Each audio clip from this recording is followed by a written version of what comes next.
what's up, everybody? Welcome to another edition of the Sully Squad. We got some stuff to get into here. We got the Phillies continually playing some good ball. Little hiccup yesterday, Sean. But you know what, though? I mean, hey, out of 162, you're not going to win them all. You know what I'm saying? Absolutely. So we'll get into some Phillies, and in particular, Phillies to have the. What is it? A two up in New York? Two here. Yeah, that's interesting. You don't see many of those two away, two home. Usually it's best of three. But so we'll get into little Phil's Mets action, some NBA playoffs. A lot of good series in the NBA, man. I mean, I know the Knicks game was kind of unwatchable yesterday, but that series is 2-2. So I mean, that's close series. And then how about minute, just goes to show you, man. Championship medal always comes out. Like if you turned on like First Take or some of those shows like Thursday morning, Friday morning, I mean, they had the Denver Nuggets like dead and buried. Minnesota was going to the finals, yada yada. And guess what, dude? They go back to Minnesota, Denver, Jokic and Jamal Murray and Gordon and all them cats showed why they're champions. They go to Minnesota, take the next two, and now that series is 2-2. So really, good stuff in the NBA. And then I also want to get into, the Atlanta. It's kind of, how about the Atlanta Hawks winning the lottery too? I mean, they had no chance at all, and they wound up winning the lottery. It makes you wonder, Joe. It's like I'll get into like what Shaq said. Is the NBA rigged? But yeah, it like the availability of getting that number one pick for the Atlanta Hawks was crazy. Like you said, they got it, but yeah, and now it's not. Luckily, it's not, because the Hawks actually have a pretty decent team. Like, can you imagine if they with having Trae Young and Dejounte Murray and DeAndre Hunter and some of those guys? Can you imagine if they got the number one pick last year and they added Wembanyama? Boy, they'd be really tough. That's a tough build. That's almost like San Antonio Spurs-esque. You know what I mean? Duncan Robinson. Yeah. Yeah, but so they got so lucky in the draft, but yeah, I hear you. Yeah, so we'll get into some basketball. Then, of course, the other big news, the sports news coming out is the schedule. The schedule's supposed to be released on Wednesday night. Yep. And then how about my man Jared Goff? Jared Goff got himself paid. Jared Goff signed it. It just broke, I think, at like 5:00. I think he signed like 4 years, $212 million, like 70 million guaranteed or something like that. I mean, Jared Goff got paid. I think Winfield, the safety from Tampa Bay, highest paid corner now. Yes. He's getting paid. I think the only franchise guy in the NFL, I think that didn't I think I was reading that didn't ink a long-term deal is T. Higgins in Cincinnati. T. Higgins hasn't signed a long-term deal yet. And that'll be interesting to see how that goes, because they still have to pay Jamar Chase, and then they just signed Burrow. So you wonder, just how much money does Cincinnati, is Cincinnati going to just try to get him to play 1 year on the franchise? Or, that could be an ugly camp situation. You know what I'm saying? Yeah. I mean, worst case scenario, like they said before, prior to the draft, trade him. There's always that possibility. But I think realistically, the offer has to be right. Not no asinine deal, like a solid trade deal. Maybe a player for player and some draft picks, but, to build that offensive up, which is already good with Jamar Chase, and I think they got a solid tight end. Yeah. Running backs are kind of iffy since Mixon left for Texans, but yeah, it should be interesting. Yeah, we'll see. But hey, you know what though? I mean, hey, so Sean, I got you on here. Diego should be popping on about 10, 15 minutes. He was running a little behind. But let's get into it here. I mean, I guess I want to get in this some Sixers and some and all the NBA and stuff, but for right now, we got a red hot baseball team, and interestingly enough, they're playing the New York Mets. One of their biggest rivals. I mean, at least historically. I mean, the Mets are like hovering around 500. They're kind of mediocre. But it's anytime we play the Mets, it's always a rivalry. And there is one for all the good news about the Phillies. There are a couple concerns. Did you see? This is the third straight day that Schwarber's out. They came out. Back Schwarber's got it back, and now good thing I think I saw Realmuto's back. Realmuto's got a little knee issue going on. He's not playing tonight, but it's knee soreness. But no, he's not. I thought I thought I saw him in the lineup. It might have changed earlier. He wasn't playing. Him and Schwarber might have changed. I don't know. Oh, you know what? No, you're right. You're right. I'm sorry. Yeah, you're right. You're right. You know what it was? I glanced at the lineup. I thought I saw Realmuto, but no, it was Merrifield's leading off again. So, okay. Got a comment here. Here's my man Mike Laura. He said, "What's up? What's up, Mike? What's up, Mike? How you doing?" And muck the Fets. Yeah, that's basically it. And I think we wanted to get into it earlier before we got on the show. Since we're playing the Mets, everybody has that most hated Met. What would yours be? Okay, so you know, Sean, like you, I usually tend to lean towards the old school. Like you and I started watching sports around the same time. Like for me, it was 86, and coincidental. I mean, dude, I was 86. Christ, I was like turning 8 years old. You know what I mean? Yeah, but that and staple. Ironically, that was the year the Mets won the World Series, and I was rooting for Boston I was rooting for the Red Sox in the World Series. So when the ball went through Buckner's legs, I was pissed because I hated the Mets. Yep.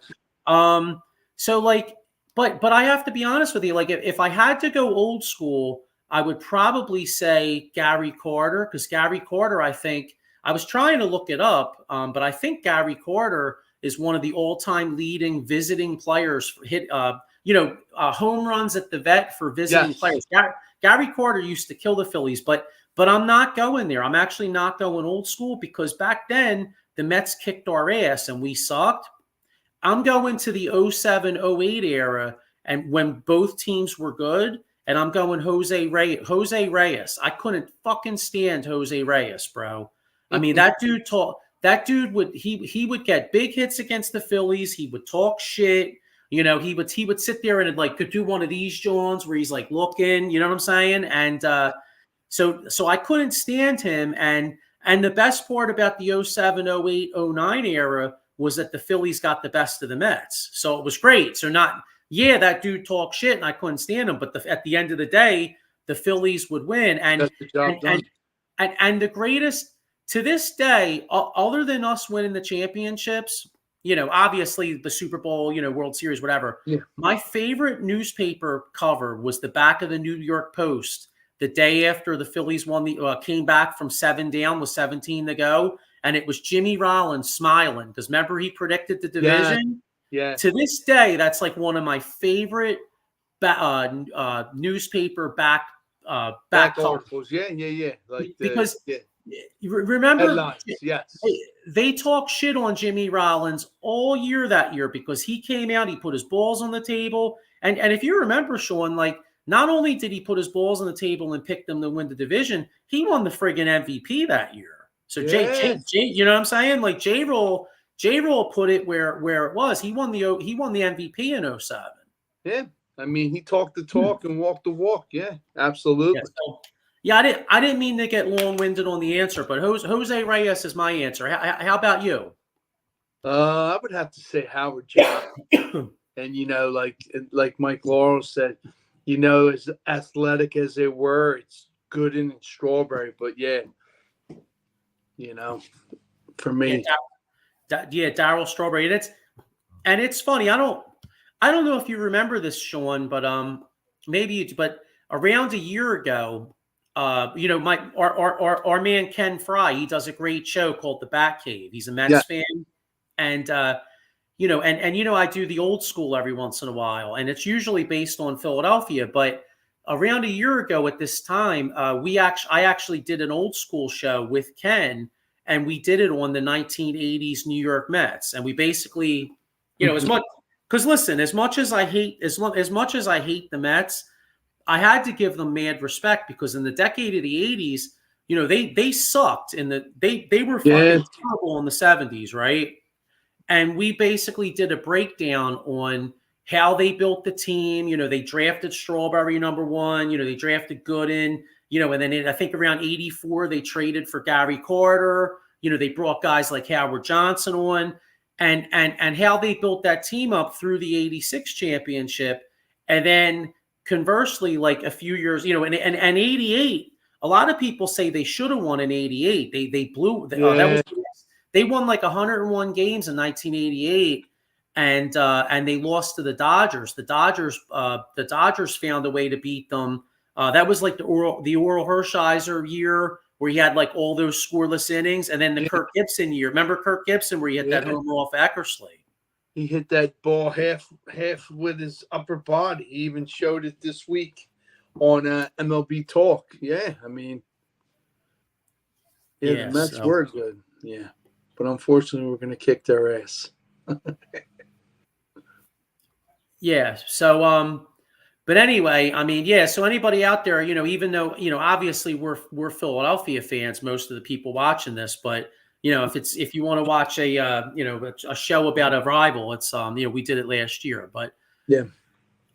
But anyway, yeah. So let's look at the game tonight. Christopher Sanchez up on the hill, you know, for us. And then you got Nola, and then you got Ranger Danger Suarez. Wait, what were you were breaking up, Sean? What was that? We have Christopher Sanchez tonight. Okay. Nola, and then Suarez. Okay, so yeah, so the last time Sanchez pitched, he pitched well. So you know, so let you know, let's hope I mean. And you know, the one thing about the Mets, I mean, at least last year the Phillies played them tough. Last year the Phillies played them well, but you know, 2 years ago the Mets kind of kicked our ass. So we still owe them one. You know what I mean? Absolutely. But yeah, let's hope the Phillies continue it, man. You know, I mean, right now Phillies first place. What are they? 20. Hang on, let me look it up here. 26, 27, and 11? No, they hang on, I'll check it out. Got it right here. So the Philly 28 and 13. They have a two-game lead over Atlanta. The Phillies are 8-2 in their last 10. Mets, like I said, they're hovering right around 500. The Mets are 19 and 20, 4 and 6 in their last 10. No, who's been a little bit of a surprise is the Nationals. Like I'm looking at these standings here. You know, Nationals are 19 and 20. I think most people had them pegged for you know, for being pretty terrible. But the Nationals are playing decent ball. They got some young talent on that team. Because if you look at our week, Phillies week, they got, you know, like we said, we got the 2 with the Mets there, 2 here, and then they got 3 with Washington. Yeah. So, all right. Well, let's look. How are we looking? All right, and so let by the time we come on here next week, the Phillies would have played 7 games. What's our record between these 4 with the Mets and the 3 with the Nats? How are we looking? 7 games, 5-2. Yeah. Now isn't that something? Because that's actually what I think. So if you look at that, if the Philly here, hang on, Mike Laura has it here. We're all in agreement. Mike Laura has 5-2 too. So there you go. All right, so if that is the case, then the Phillies are looking at a 33-15 start. That's got to be, that's on the that's on the level of like the 93. Like the last time I remember a start like this is like 93. That's what I was just going to say. Yeah, almost like 93-esque. Yeah. Although what's ironic though, and again, this team's much more talented than this other team was, but the 95 Phillies actually started off really hot. If you remember, I think the 95 Phillies were actually like in first place early in the year. They started off great. I think Tyler Green even made the All-Star team, and then they just completely collapsed in the second round or second half. So yeah, I'm actually trying. It's funny. I'm actually trying to look it up here. 95 Phillies start. Yeah, they started off like really, really good. Yes, yeah, isn't that funny? Yeah, they started off great. They started off great, and then they were only 69 and 75. Can you imagine? Wow. Yeah. Well, that was the strike shortened season. And then they wound up going in the tank, and the Atlanta Braves wound up winning the World Series. So, who do you want to see? What player you want to see stand out in this series moving forward? What in the Phillies Mets series? Yeah, both away and home. Well, honestly, I'm gonna say Realmuto because I'd like to make sure he's healthy, and then if Schwarber comes back in the next couple of days, then Schwarber too, because as great as the Phillies have started out, all this, the one thing that could really get you, no matter how much talent you have, is the war of attrition. You start getting guys down. I mean, it hasn't really hurt the lineup yet, but Trey, you still got to deal with Trey Turner being out like the next like 4.5, 5 weeks. Yes. At least. And then all of a sudden, you start getting, Schwarber dinged up and Realmuto dinged up, and then that's a surefire way to all of a sudden go from being like 33 and 15 or whatever we think they're going to be to all of a sudden sinking back to the pack a little bit. You know what I mean? True. So, but yeah, let's just hope they have a good week. Yeah, so that's it. But yeah, let's hope that happens. You know what I'm saying? Absolutely.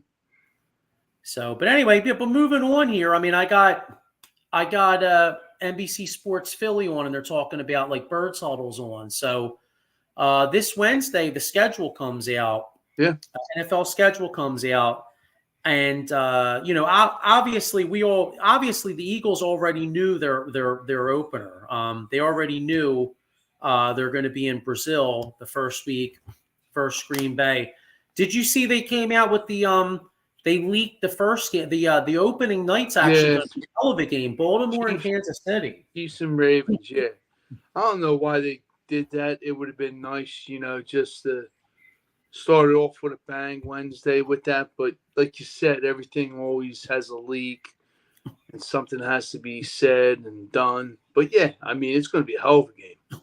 Mahomes versus lean, mean Lamar Jackson, so.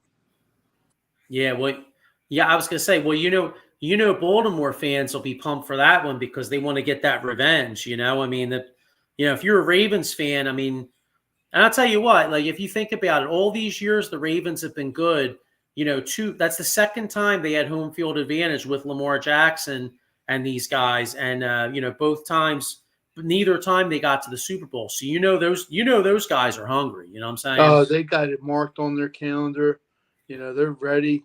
They got a lot of bad blood in their mouth, for damn sure. Yeah, and there's, I mean, obviously, the schedule release is great, but let's keep it real. I mean, that's that only tells you the order of the games. I mean, in actuality, we already know the matchups. You know what I mean? Like in particular, like I think Ravens play the Chargers at one point, so you're going to see another I can't even say it. Horrible. Brother Yeah, versus brother. Hardball Yeah. Bowl. I think Pittsburgh plays at Denver, so that'll be interesting. You'll see Russ well, again, I guess right now Russell Wilson's supposed to be the guy, but who knows as the season goes on, is it going to be Russ or is it going to be Justin Fields? So, you know what I'm saying? So who knows? Yeah, that'll be an interesting one. You know who I'm kind of I got to admit, you know what team I'm a little intrigued by is not necessarily for this year, but for the future. If that kid from LSU, Jaden Daniels, can play, I think the Commanders, and I hate to say this as an Eagles fan, but I think the Commanders could start being much, much better, much quicker than people think. Like, you know what I mean? Like if this kid comes in, like just say this kid starts playing and he's kind of like a CJ Stroud, all of a sudden, the Commanders went out like Austin Eckler, his best days probably behind him, but he still can be a weapon. You got Brian Robinson at running back. You got McLaurin. They got the kid Dotson at receiver, right? I mean, don't forget the rookie tight end, Ben Sinnott.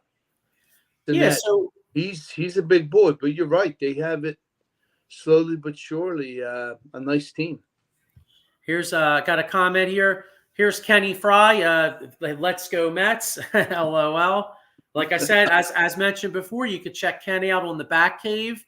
I apologize. I forget. I think it's Wednesday mornings at like 10 o'clock.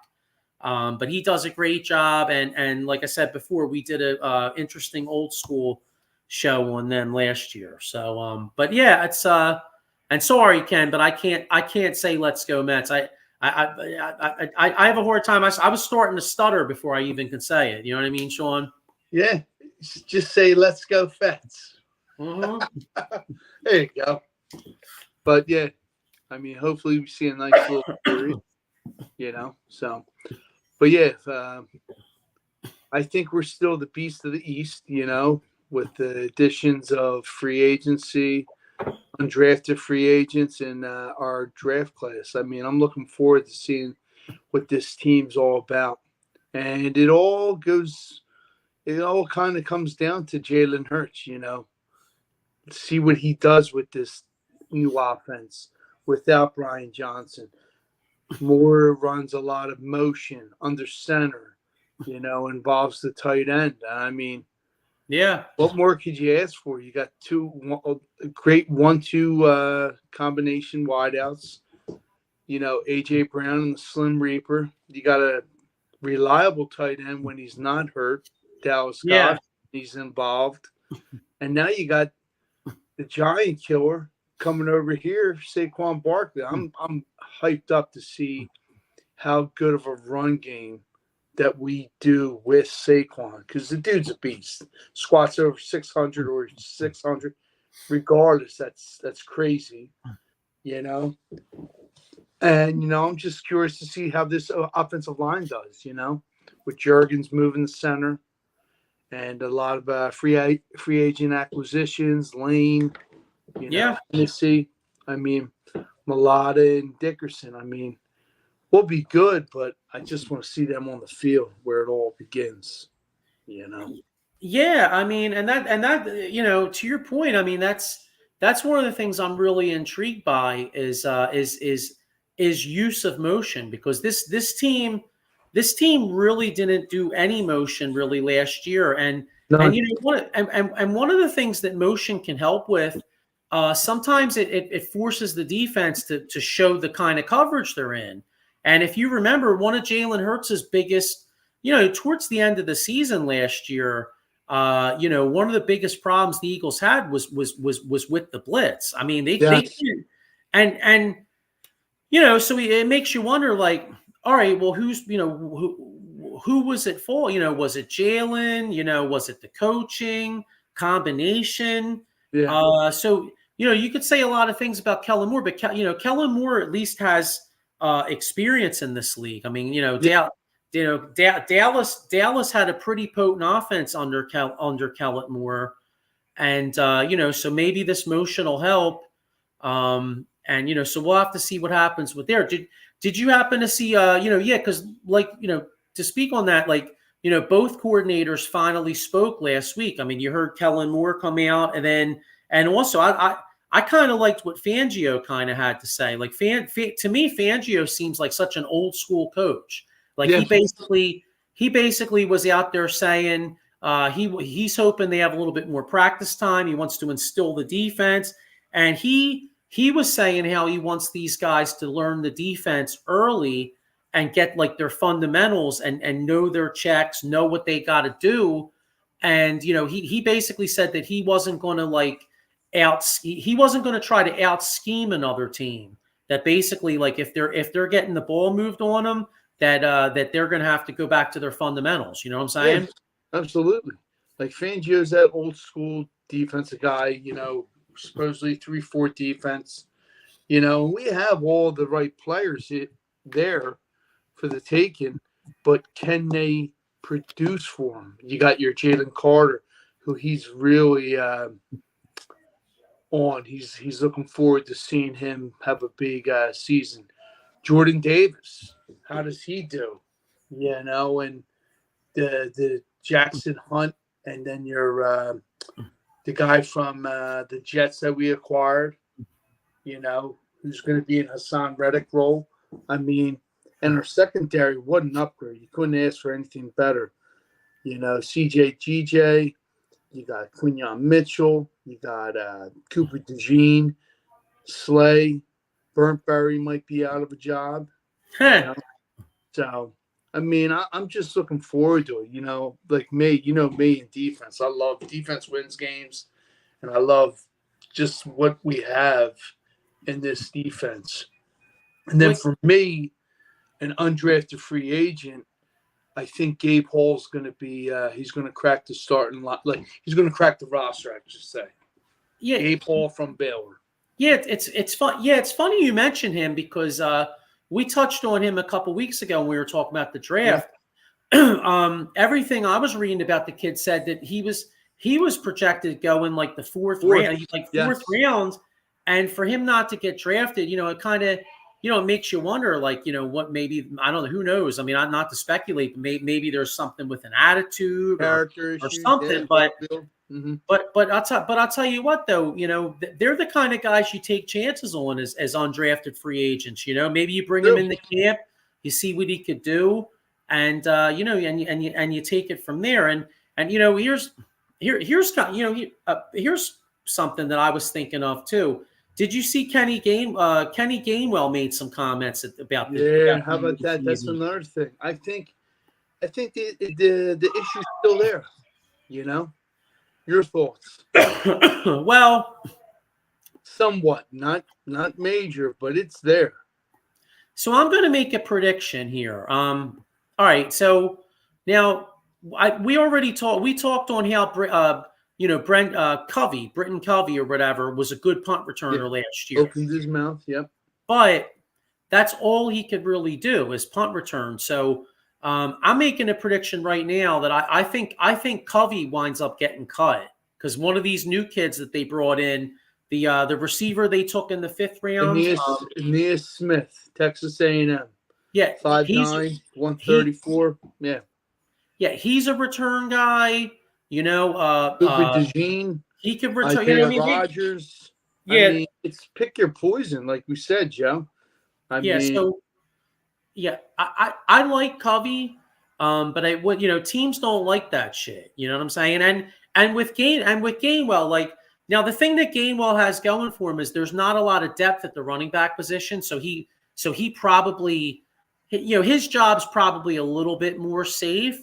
But if this kid Shipley shows out well in preseason, and one of these other, they signed a kid, I forget his name, Milton. He's from University of Georgia, big boy, 6'2", 220 maybe. But right. He might be the odd man out. you know, you want to go younger. See you later, Gainwell. Bye-bye. Well, they also signed a kid from San Francisco's practice squad too. Oh, yes, that kid. So, I mean, we'll see what happens.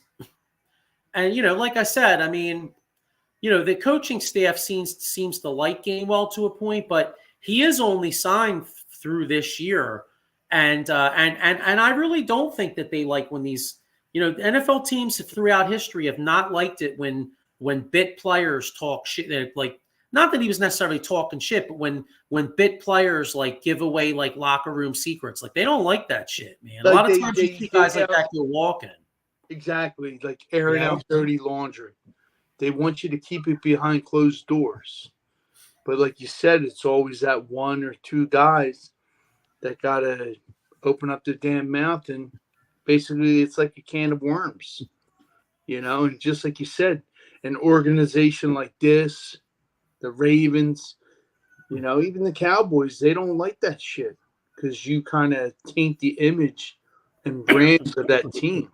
But, I mean, I'm curious to see what happens if he gets showed out by a young guy or a vet. But yeah, it should be interesting. Yeah, I mean, I'm a little intrigued by Shipley. Anybody on the undrafted free agency intrigue you? Like, open up your eyes. Like, damn, I think this kid could make the squad or the roster or even the practice squad or even be called up, in due time. I mean, you never know. Remember that year? Remember that year with Chip Kelly? What was it? Raheem Mostert looked great remember he looked great in training camp. And how the hell exactly? Why the hell did he cut him? God, and I mean, it's one of those things like we'll say we didn't know, shoulda, coulda, woulda, and now look at him, one of the fastest, productive running backs for Miami. It's like, damn, when I see that, I was saying that to my brother. I'm like, damn, we had him if you really think about it. But yeah, Chip Kelly really screwed this team up, man. I'll tell you what. Ray Charles and Stevie Wonder evaluated talent better than Chip Kelly, bro. Oh, absolutely. Remember, I mean, when they made him the general manager, I mean, he couldn't see shit, man. No, he could.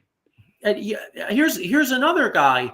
Remember the Eagles had that kid Villanueva, and they tried him out. They tried him out at defense, right? He gets. They tried him out at defense. He gets cut. Goes to Pittsburgh. I think he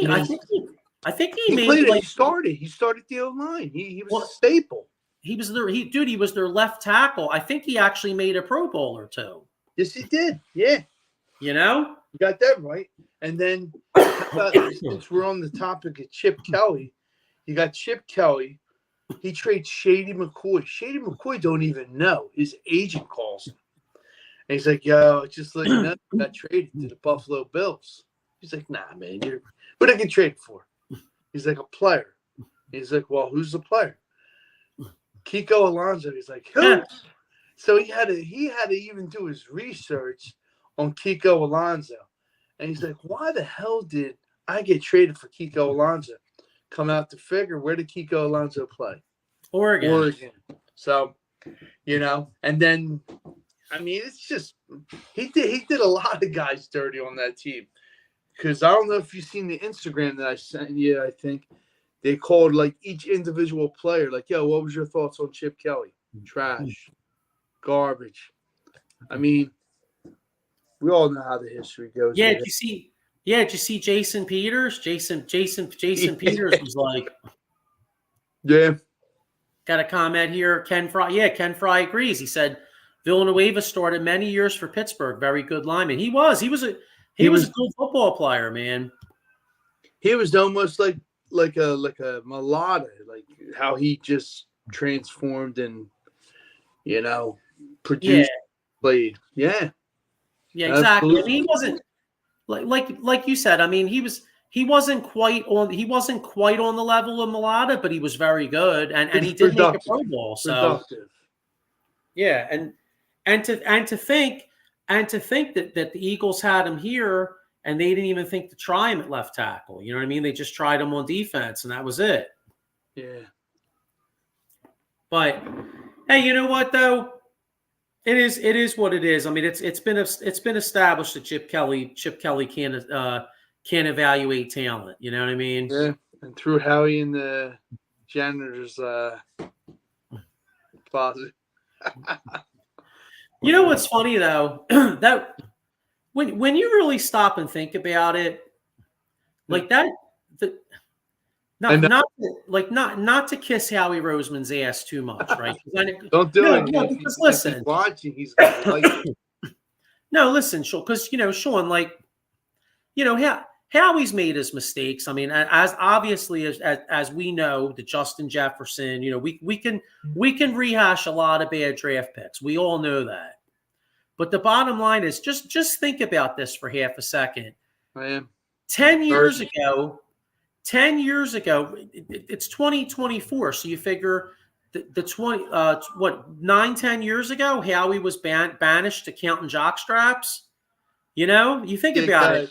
Howie gets banished to counting jock straps, right? And handing out M&Ms and like slapping dudes on the ass with towels, right?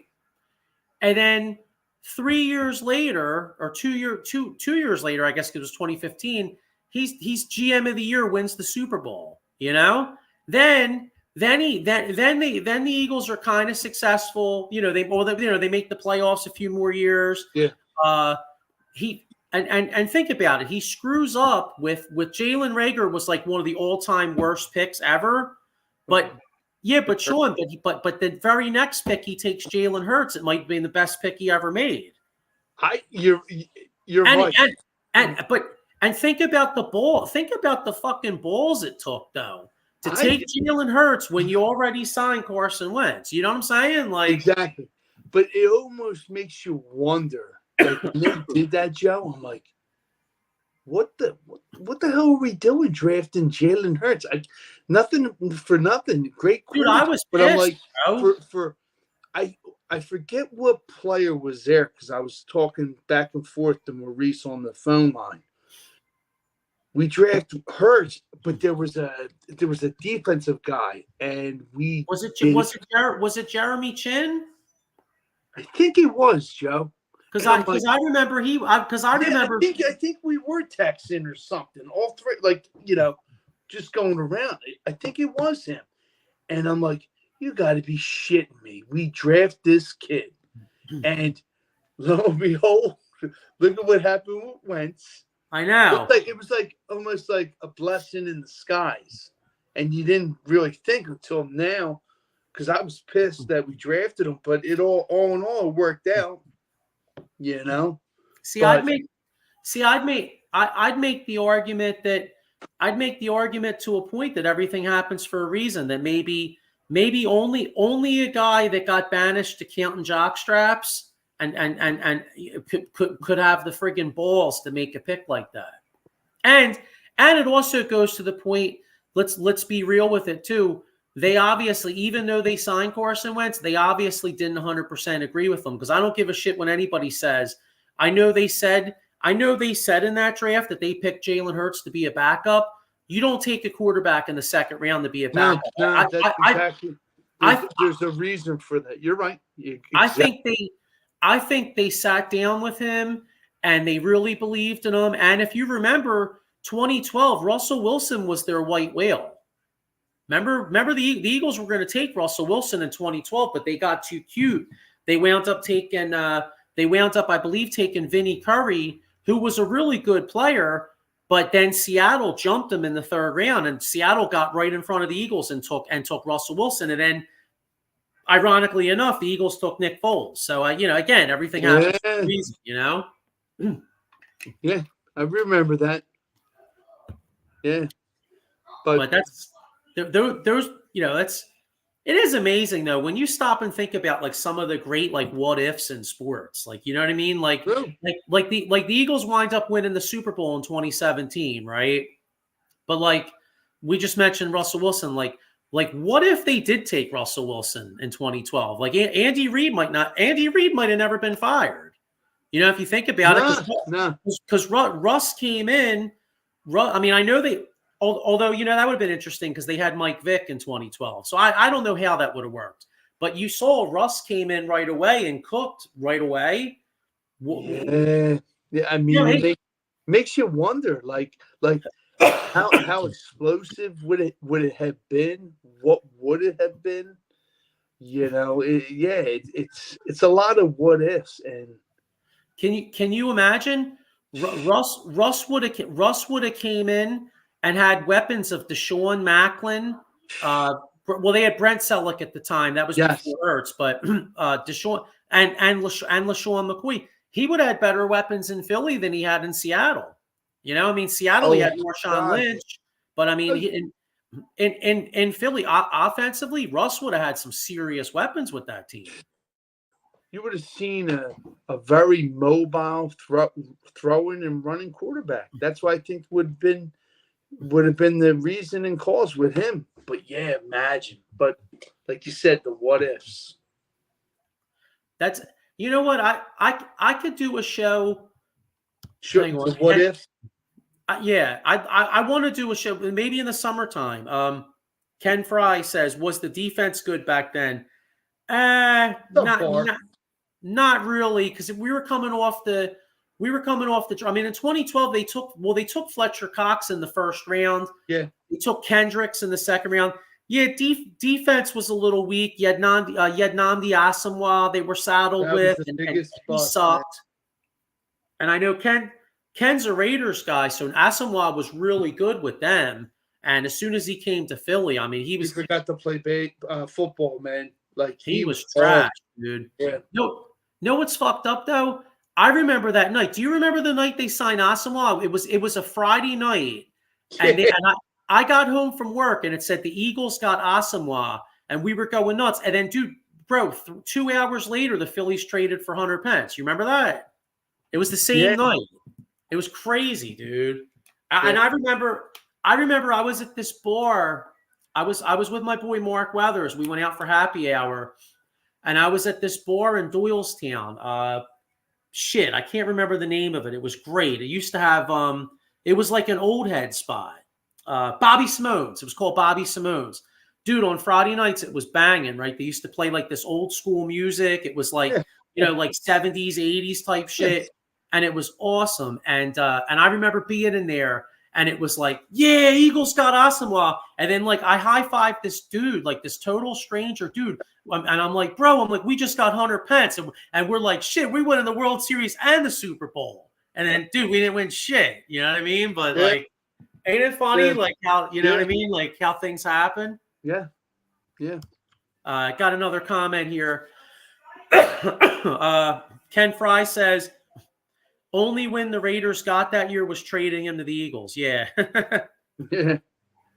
Yeah. The Raiders had some problems back then. And that was, I think that was right around the time old man Al Davis. I think Al Davis died like 2010, 2011, something like that. Yeah. Yeah. The game, Al Davis was so great, was such a great owner for so many years, but at the end, I mean, they had to like lock him in the, you know, they had to put Pop in the garage. You know what I'm saying? Because like they would make draft picks just based on 40 times. Like, dude, remember Darius Haywood Bay? Yes, I mean, yeah, he runs under a 40, like under a 4 or like above 4.3. Yeah. I know. 4.5, sign him. Oh yeah, we can't get him. We can't sign him. Nah, but yeah, you're right. Yeah, that era Raiders football jumped the shark right after Gruden. Like right after, you know, they had a nice run with Gruden. They got Rich Gannon. Rich Gannon had a couple nice years, and then they were just fucked. You know. Yeah. So, but yeah, it'll be interesting, and you know, I mean, shit, dude, I could do a what if. I could do like a whole show on what ifs. You know what I mean? Like I'd like to do that in the summer. Like basically, like, you know, because let's keep it real. I mean, dude, there's only so much Eagles training camp you could talk about. There's only, the Phillies are great, and and baseball is great, but like, I mean, you're kind of in a holding pattern till October. You know what I mean? So I wouldn't mind doing a what if show. I would do like a what if, like if we're down with it, like baseball and football. Like my biggest thing, I think we talked about this before. One of my favorite two-way athletes, Bo Jackson. What if he never hurt his hip? And I know. Monday night with the Raiders, and just watching a two-star athlete play for the Royals and Chicago White Sox and the Raiders. I mean, he just was he was a human highlight reel, just like Barry Sanders. But yeah, the what if with him. Remember that Monday night when he went against the Boz and he ran his ass over, and then he ran through the tunnel at the Seahawks. Yeah, he trucked him. Yeah. Hey, I'll tell you one thing, because I want to get in a little bit NBA playoffs before we get out of here. But we're talking about what ifs. Well, I'll tell you what. If you get hurt, all right, and hopefully you don't out there, but if you do, make sure you call my man, Attorney Big Al, Jason, aka. Well, actually, I fucked that up. Jason Fine, aka Attorney Big Al. Motor vehicle accident, slip and fall, or workers' compensation, or personal injury claim. He's got 3 offices throughout Pennsylvania, New Jersey. So, if you get hurt on the job, make sure my man will get you paid. Here's another what if. Now, if you're a coffee drinker, you really don't have to. I know there's some good coffee out there, but these guys got some serious stuff called Monkey's Cold Coffee. You could use the promo code #OOTBS Sports at monkeycoldcoffee.com. So make sure you they got what's that say? Newest flavor, honey agave. Yep. And they got barrel aged honey. So make sure you check them out. And but anyway, so I want to, before like I said, before we get out of here, I want to get in a little bit of these NBA play. You've been following these playoffs at all? Off and on. So nothing too much since our the Sixers. Said see you later with that first round. Our porcelain doll, JoJo L. Embiid. Yeah. So. Well, you know what's fun. I know. You know what's funny. I was gonna rock the Phils since they're playing, but I just found this is an old school Billy Cunningham I found on eBay for like pretty cheap. You know what I mean? Not too bad. So I figured, well, we're out of it. I need an excuse to wear it, so why not? Yeah, but absolutely, old school is the way to go, baby. Yeah, but anyway, yeah, I mean, I'm watching these playoffs, and you know how you like you watch, and I'm just a basketball fan, so I like watching it. But then as you're watching the game, you're trying to measure, like, okay, what do the Sixers need to beat Boston, or what do the Sixers need to beat the Knicks? And honestly, we lost in the first round, so like, what do we need to beat even Indiana or Cleveland? You know what I mean? But yeah, it's I don't know. I mean, as far as the Sixers go, I hate to say it, Sean, but I've been talking myself into Paul George all week, because I really don't know what else they can do, because I'm watching these teams, like, for instance, Indiana. Now the Knicks are really banged up, but you look at like the Pacers, and like their whole team pretty much is like guys that are about 6'5" to 6'7" to 6'9", all athletic, run up and down the court. You got a Siakam out there, athletic. You got Opie Toppin's athletic. All of them dudes they got out there. And the one thing the Sixers need, man, they need some athletes on this team. Brandon Ingram. I'll tell you, you have me more and more that we talked about it last week. Real quick, I like to have him. 26, young, enough said. And I think about it before we get off the topic. I think he would be good with Embiid and Maxey. That's all I'm going to say. So we have more to talk. I think it'll be an excellent acquisition no matter which way we go, trade, sign. Well, I'd like to see him. Well, now the one thing I'm kind of with you, because the thing about Ingram is the fact that he's only 26. He's in his prime right now. You figure what do you got? Embiid's going to be 30, right? Yeah. You got Maxey. You know what's funny, Sean? They only have like 2 guys on the team right now. So basically, it's Daryl Morey has a blank canvas, but you figure you got Embiid who's 30, yes. Maxey who's 23. And then Daryl Morey mentioned, he mentioned Council, but he's just a young guy. He mentioned Paul Reed, but I got to tell you, I mean, see you later. I want him gone. Well, I'm almost wondering if he mentioned Paul Reed because maybe he thinks it's a tradable contract because his contract actually, by losing to the Knicks, his contract was actually non-guaranteed. So, like to me, like. We need to upgrade that backup center position. So to me, unless I'm moving Paul Reed and his like 7-8 million for something, I'd be trying to get out of that contract. I would like to see Andre Drummond. Yeah. No matter how way, you got to try to bring him back. Yeah, or maybe we need rebounding guys. We got to out rebounded, Joe. You said it yourself. It was sad. It was pathetic. Defensively. Maybe a Valanciunas. Now I know Valanciunas has started for a long time, and he started for New Orleans, but with the way the NBA is going, maybe a guy like Valanciunas at this point in his career, maybe he could be a backup. Maybe if he doesn't get a big contract somewhere, maybe you could sell him on being a backup. Because, let's face it, you come here to be a backup center. Odds are Embiid, what do you think Embiid plays? Maybe 55, 60 games at the most? Yeah. Okay, yeah. So if you come here as a backup center, at least you're going to get like 20-some starts. You know what I mean? So maybe just say hypothetically Valanciunas doesn't get a big contract offer. Maybe he comes to back up and then plays with a Maxey and some of these guys and puts up decent numbers for 20-some games and then tries to make a playoff run. You know what I mean? True. Who's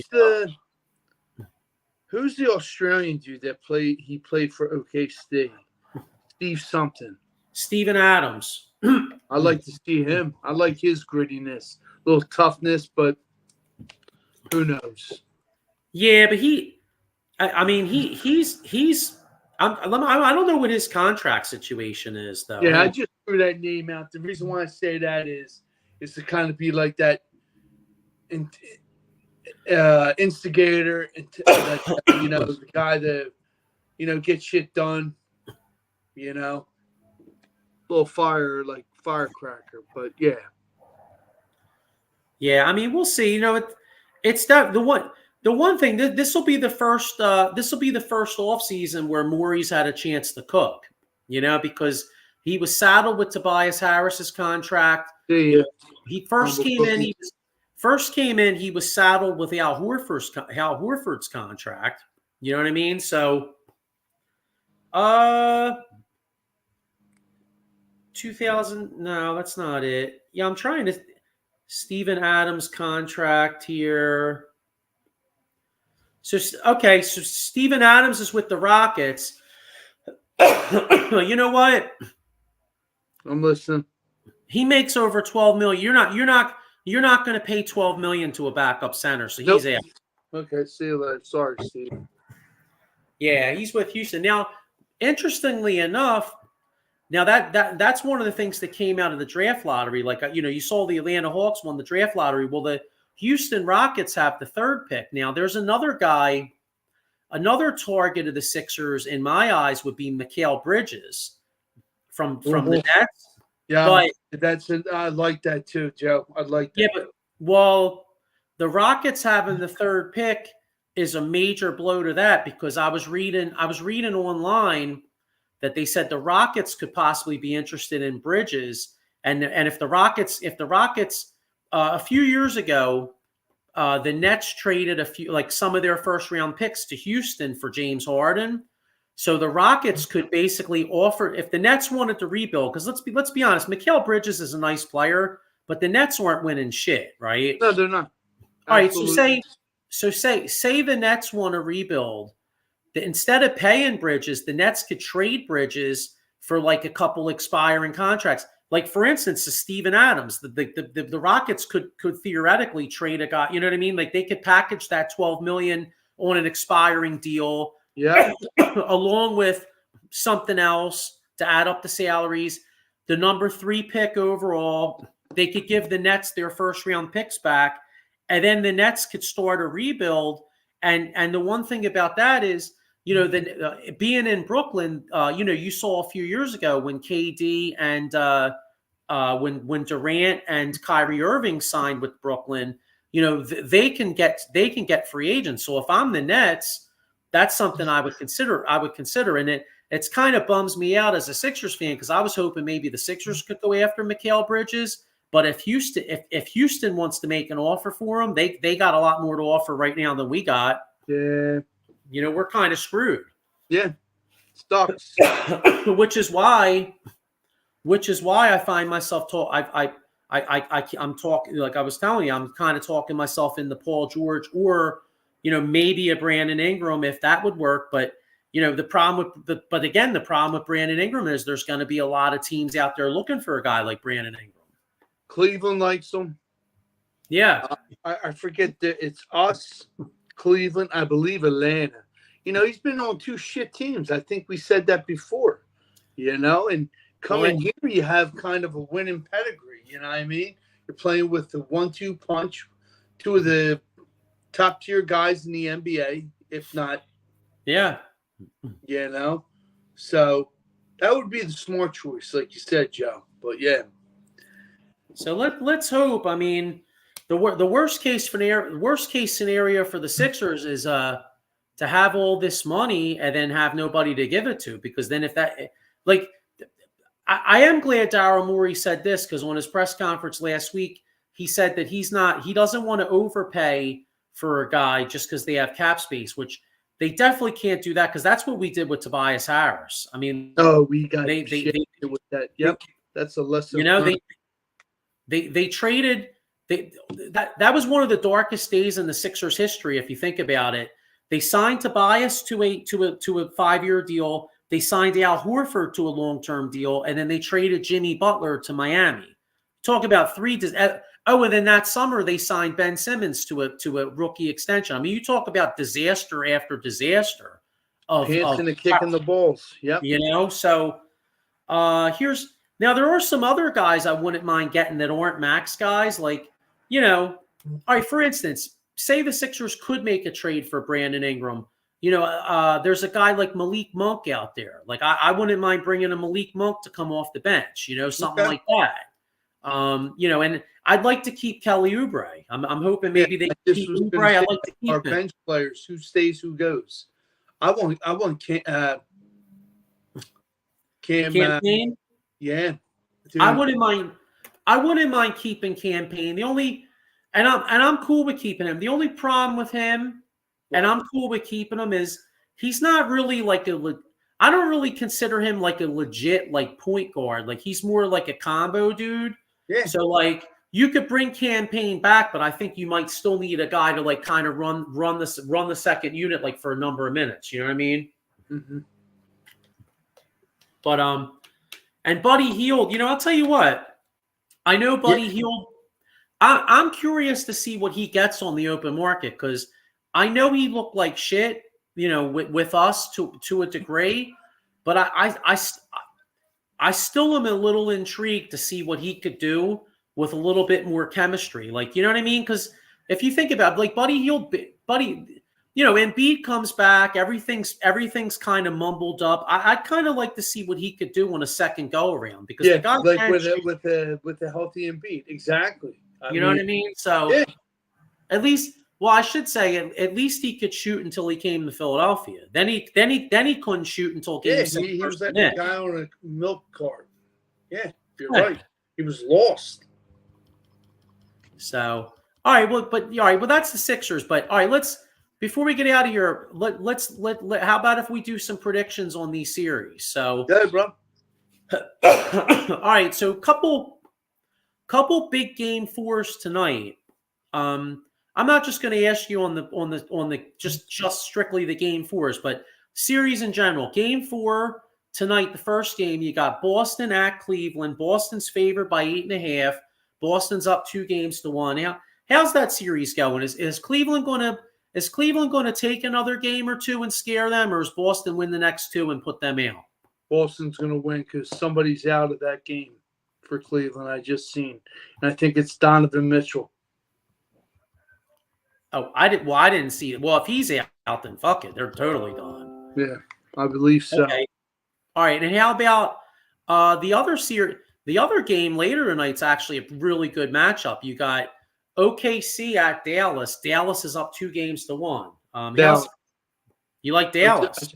I just like the chemistry of Irvin and Kyrie. Luka and Kyrie.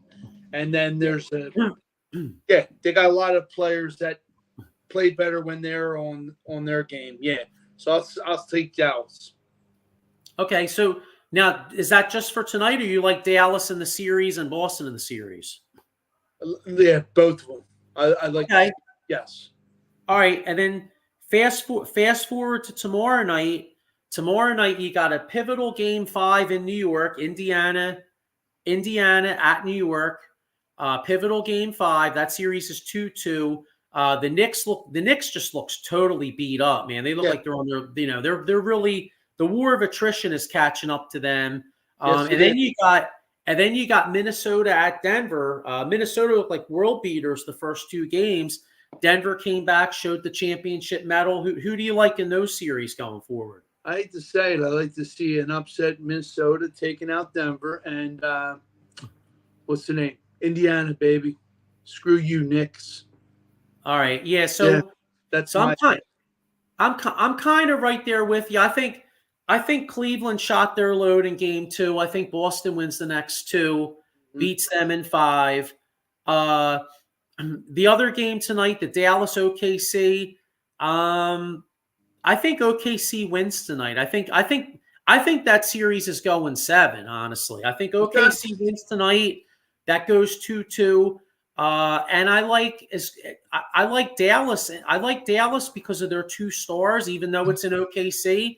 I like Luka and Kyrie coming up big in a game 7. So I like Dallas to upset Oklahoma City. So I have them both those teams moving on. Tomorrow night I know the Knicks have shown a lot of grit and all, but Brunson looks really banged up. All these guys look banged up. I think Indiana actually wins the next 2. That line, and the other thing, that line for tomorrow night, the Knicks are -2.5, and I think it's like they're like -1. They're not big favorites. They're like -130 something on the money line or whatever. So like to me, that kind of tells me like I feel like that's telling me Indiana. And then the game tomorrow night, Minnesota at Denver. I think Minnesota's defense was unreal the first 2 games, but I think Denver's found a way to attack them, and I think Denver wins the next 2. I think it's going to be so. I'll tell you, moving forward, you'd have Indiana, Boston, Eastern Conference Finals. I'm not really liking that. I think Boston wins that in 5. But I'll tell you, Dallas, Denver, Western Conference Finals could be.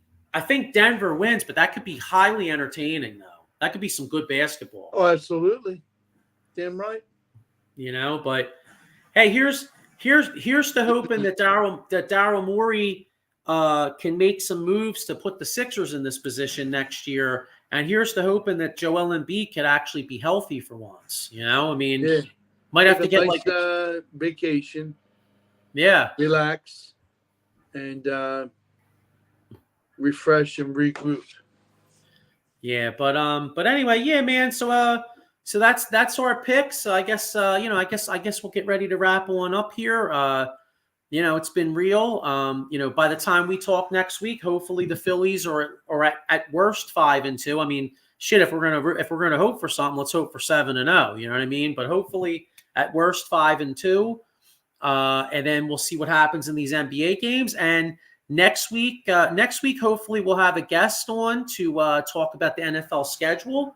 Yep. We'll break down, Eagles schedule and some of the big NFL games in general. I mean, hey, let's keep it real. I mean, we're Eagles fans, but I love the league in general. So I mean, just talking about some of the big matchups and when they are will be kind of cool. And it'll be cool too because next week, we could kind of plot and see, like, if there's any road games we want to go to, when they are, and start making plans to go.